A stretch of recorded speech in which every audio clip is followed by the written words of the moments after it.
Hello everyone, plastic వేస్ట్ని use చేసి road construct చేయడం వల్ల ఏంటి యూజ్, వీటికి నార్మల్ రోడ్స్కి డిఫరెన్స్ ఏంటి, ఇది ఎంతవరకు సక్సెస్ అయిందో ఈరోజు ఈ వీడియోలో తెలుసుకుందాం.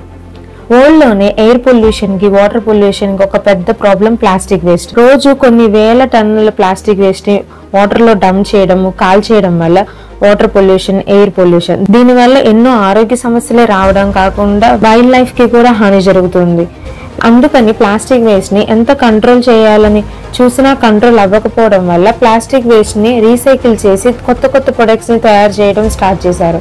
కానీ రీసైక్లింగ్ ప్లాస్టిక్ వేస్ట్ అనేది ఒక 8% వరకే కుదురుతుంది.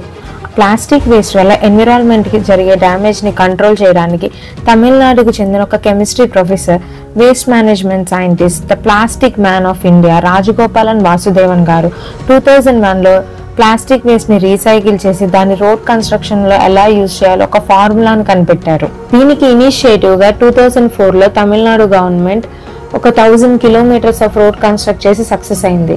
సో వాసుదేవన్ గారు దీన్ని ఇండియన్ గవర్నమెంట్ కి ఫ్రీ ఆఫ్ కాస్ట్ తో ఇచ్చేశారు. కానీ ఆల్మోస్ట్ 10 years 2015 వరకు కూడా ఒక్క ప్లాస్టిక్ రోడ్ కన్స్ట్రక్షన్ కూడా జరగలేదు. కానీ 2015 నుంచి Indian government plastic roads construction అనేది మ్యాండేటరీ చేసింది. అలా తమిళనాడుతో స్టార్ట్ అయ్యి కర్ణాటక, ఢిల్లీ, జమ్మూ, శ్రీనగర్, ఏపీ ఇలా 11 స్టేట్స్ లో 1 lakh kilometers దాకా రోడ్ కన్స్ట్రక్షన్ చేశారు. ఇలా ప్లాస్టిక్ వేస్ట్ ని యూజ్ చేసి రోడ్ కన్స్ట్రక్షన్ చేయడం వల్ల ఎన్విరాన్మెంట్ కూడా ప్లాస్టిక్ వల్ల వచ్చే ప్రాబ్లం ఎంతో కొంత కంట్రోల్ చేయగలుగుతున్నాం.